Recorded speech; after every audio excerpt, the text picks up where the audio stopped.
Okay, so we are back in the room again today. I didn't really have any intentions on coming back to the room, but for the sake of this video, it really made sense.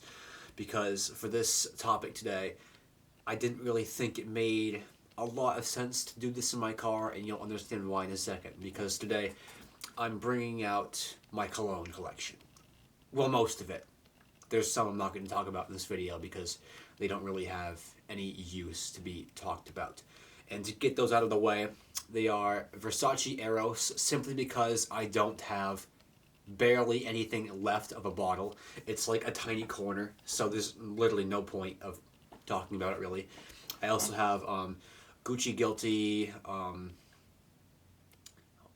think it's it's like the Eau de Parfum Pour Home, I think, something like that. I don't know, but it's irrelevant. It doesn't smell like anything crazy. And I also have actually no, I'll save that one for later because that's an entirely different conversation. So, anyways, enough of me yapping. Let me get to the good stuff. We're bringing up the cologne collection today, and I'm going to be talking about my collection for the most part. The ones that I think are the best, the ones I think are redundant and rather useless as well, and the ones that I would literally never wear and that were absolute flops for my collection. Because to keep in mind, a lot of these were blind bought. Now, to anybody getting into colognes and trying to get more so into the scene, I highly recommend you do not do that. Do not make the same mistake that I made, because you're going to probably waste a lot of money doing that. Because you might see something that somebody else enjoys, and then it ends up being something you absolutely despise. So I strongly advise you don't do that. Anyways, I'm going to start off this video with the colognes I dislike out of my collection. The ones that were absolute flops. And you'll understand why in a second. Oh Lord, where do I even begin? Oh, I know. With Fahrenheit Dior, that's where. This cologne is just, it was a flop for me. I know, especially by School of Scent, for example, he considers this to be a classic. And doing a little bit of research about it and getting an actual feel for it, sure, yeah, why not? But I just can't wear this. I literally cannot wear this. And I'm probably going to give it away because I can't do anything with it. It doesn't match my style, and it's just, it smells like gasoline. It smells like the most synthetic fragrance on the planet. And I don't enjoy it at all, to be honest. I blind bought this for probably, I don't remember, to be honest. It might have been like $80, something like that. It wasn't too crazy compared to some of these on the list. And I thought it was going to be great. The bottle looked interesting. It captivated me. And I guess the mistake there that I should have made was to actually go to a store and try this out. However, the issue I have with blind buying and trying things out in the store is that I live in a not so big town in Maine. The nearest place to me is Bangor, which has a population of like 20,000, and it's not a very big city. In fact, it's a small city compared to pretty much anybody outside of Maine. Even to Mainers, I feel like it's a pretty small city, but that's besides the point, because with that being a smaller city, there aren't exactly very many places to try out colognes. There's Ulta, which used to have a lot of great stuff there, and in recent years they've kind of sucked. I can't lie. And then we also have Sephora as well. It's inside of Kohl's, and they are typically not bad, but they don't have as much as I'd like. They have some good stuff. I have found some great fragrances there, which I will talk about in this video, but it's kind of hit or miss with them, to be honest. So yeah, I guess Fahrenheit is really the only fragrance I strongly dislike in my collection. However, moving forward, this next cologne is something I've kind of started to grow on again. It's something when I first started my collection I thought was great, and then because everybody else was hating on it, I thought I had to hate on it too, and I stopped wearing it entirely. However, in recent times, I've been trying to get myself to wear it again, and that is, well, I assume you guessed it by now. It's Sauvage, the Eau de Parfum, which I've heard is the better one out of the Sauvage collection. I have another one out of the Sauvage collection that you will see here shortly. Um, yeah, Sauvage is not that bad. That's a pretty controversial statement in its own, but it's really not that bad. I don't dislike it. It's actually pretty nice, and it works with a lot of outfits that I have. I think it's been given too much shit in the past, I don't know, past whatever, however long TikTok's been around, that has given enough time to shit on Sauvage.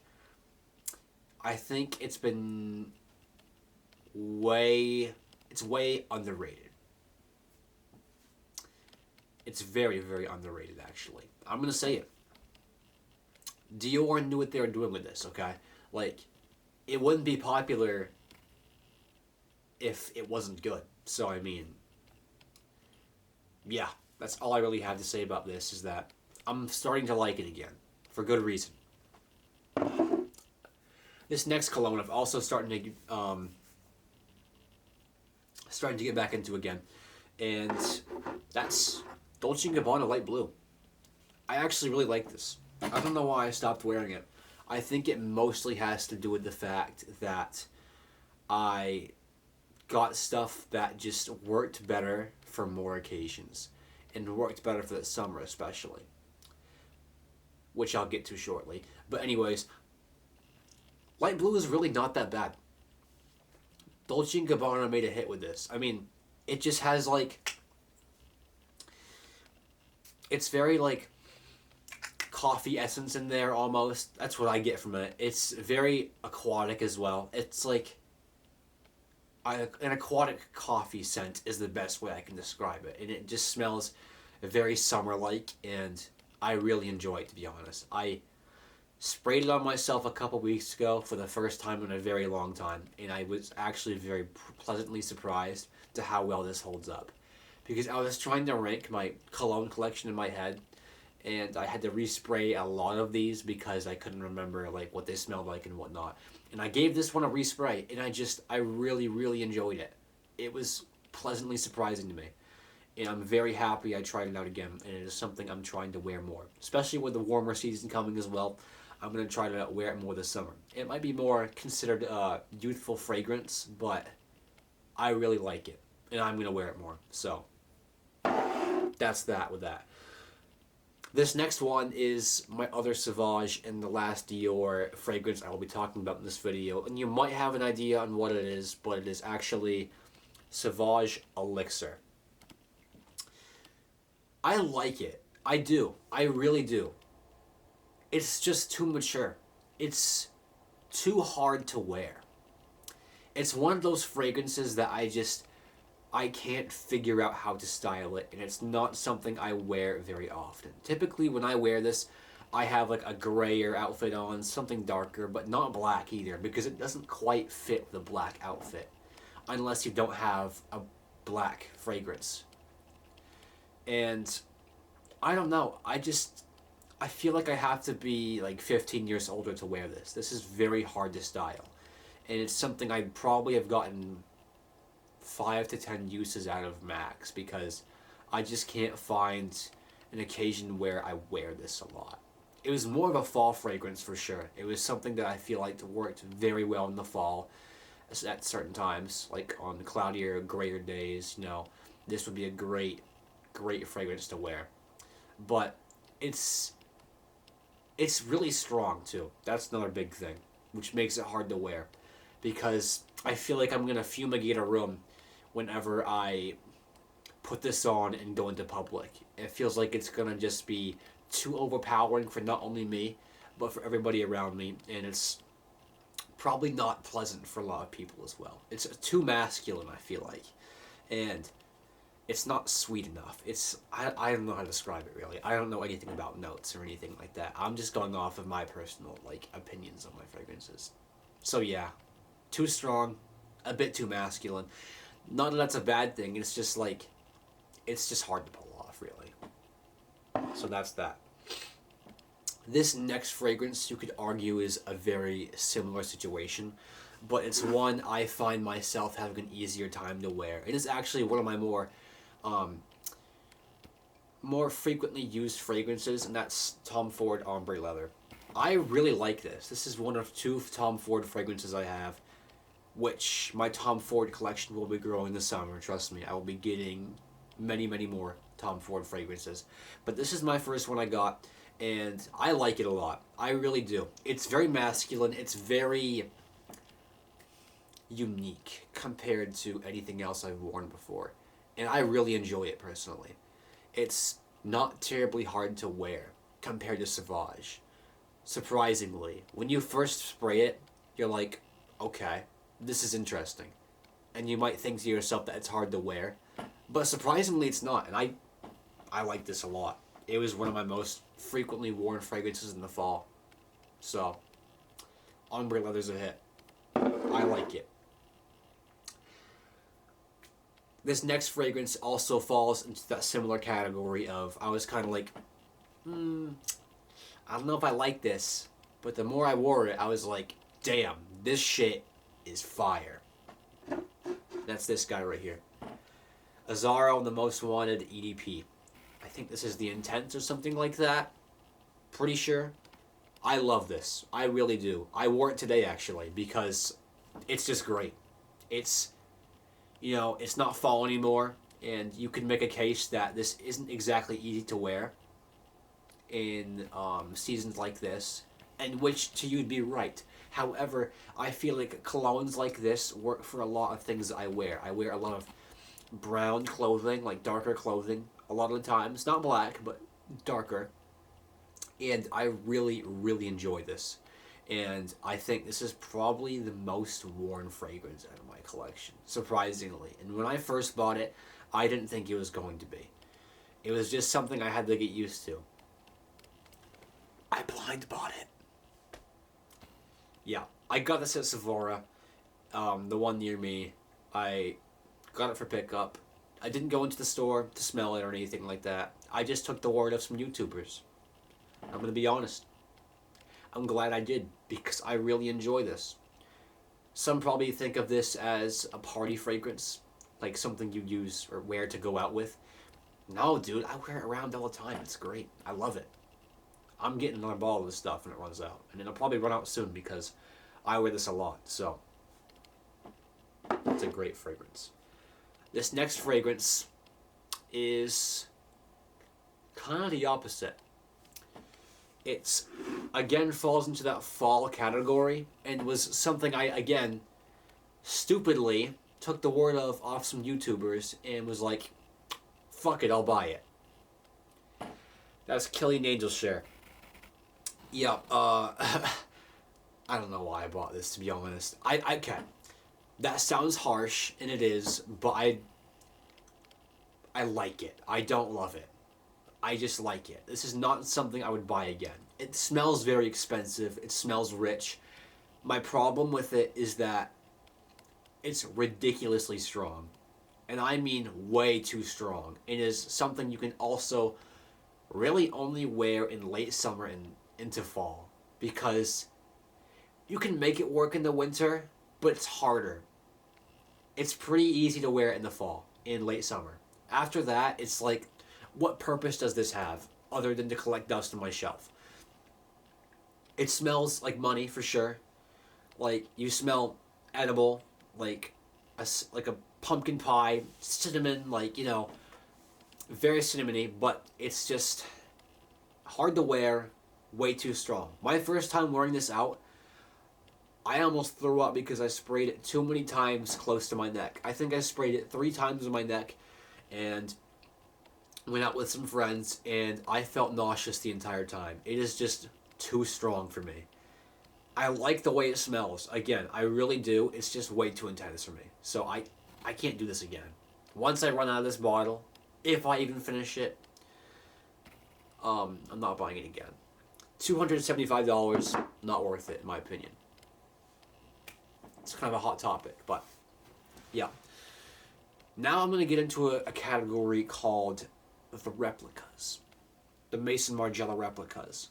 The first one I'm going to talk about, and it was something I talked about earlier in the video, was Afternoon Delight. No, I didn't mention that part, but it was a replica.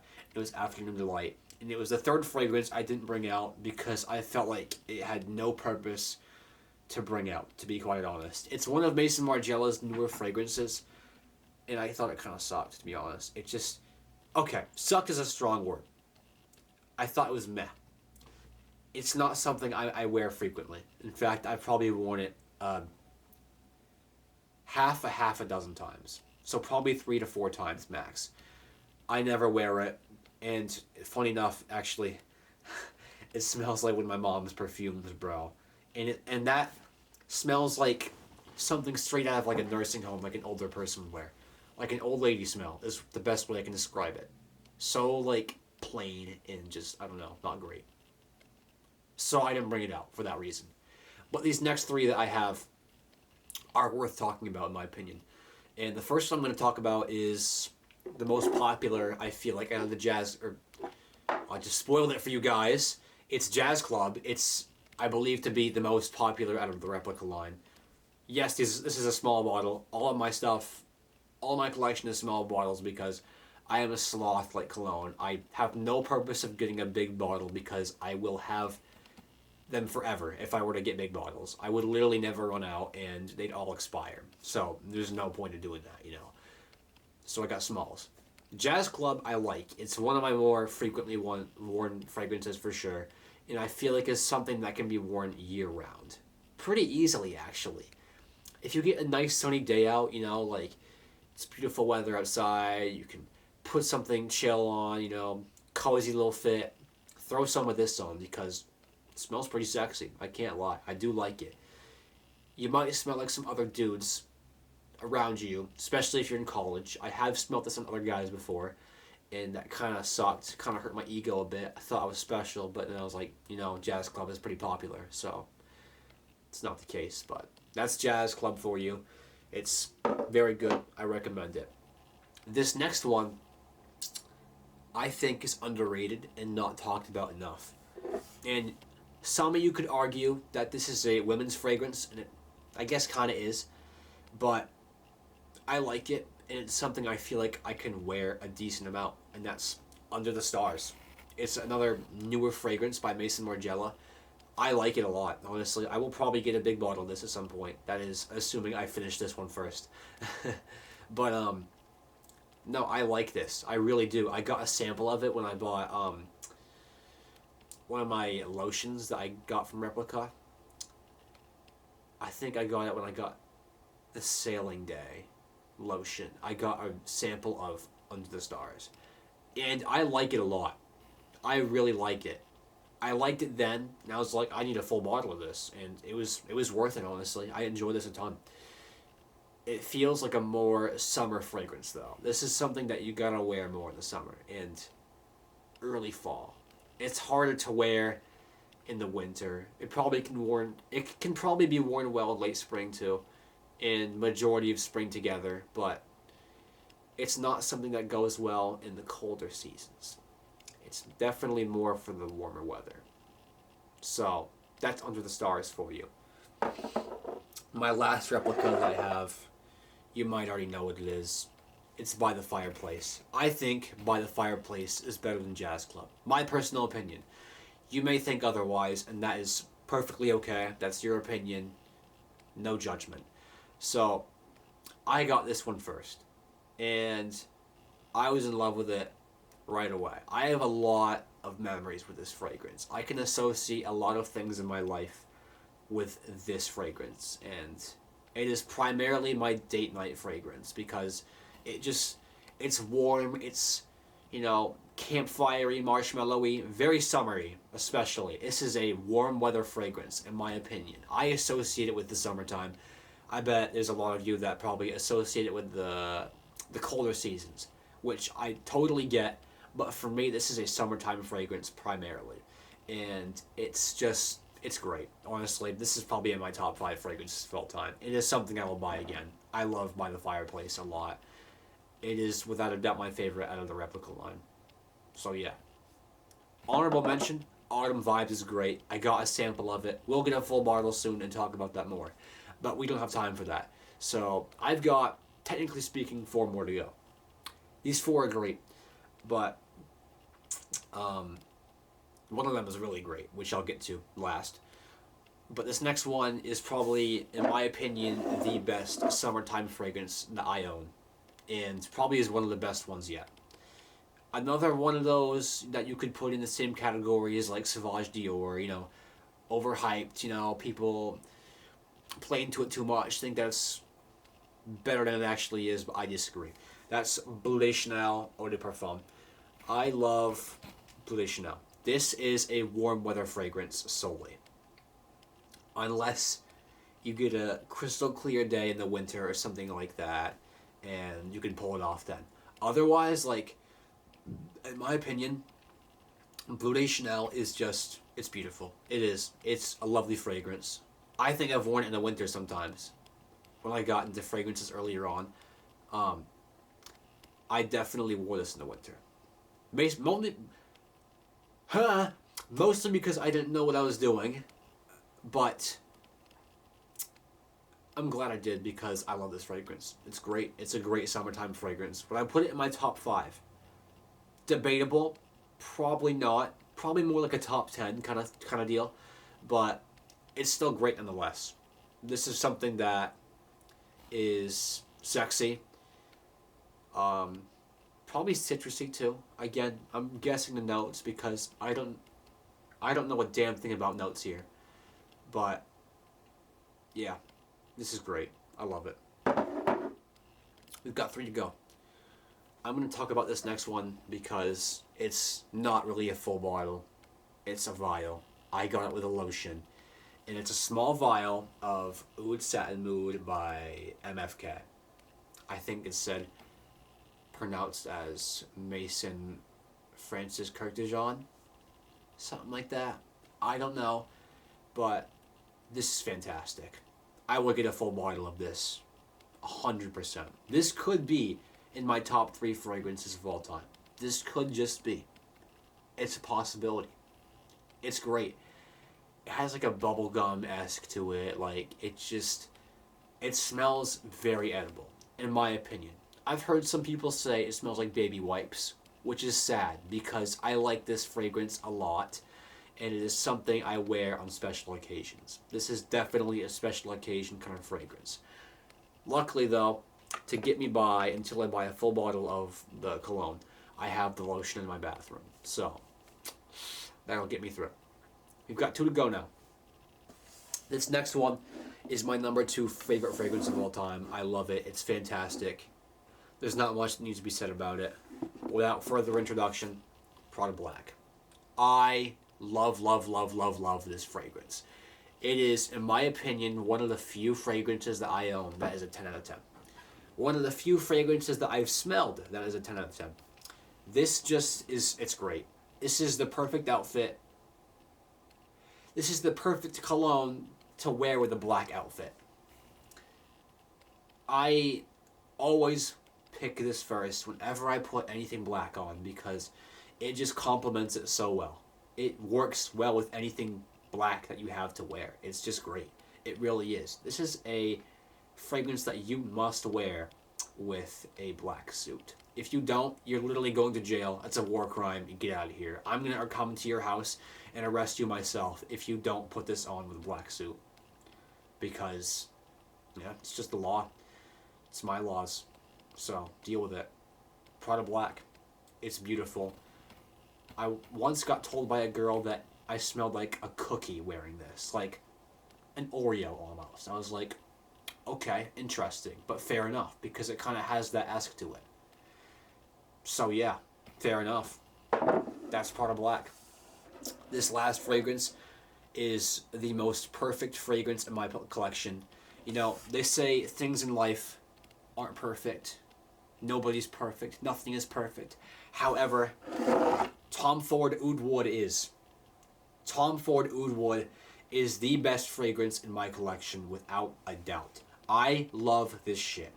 I will forever buy an infinite number of bottles of this because it's perfect. It really is. I love Tom Ford Oud Wood. I want a 100 ml bottle of this. Even though it'll cost like $500, it'll be worth it. It'll be worth every penny, and I will be proud of myself for buying that.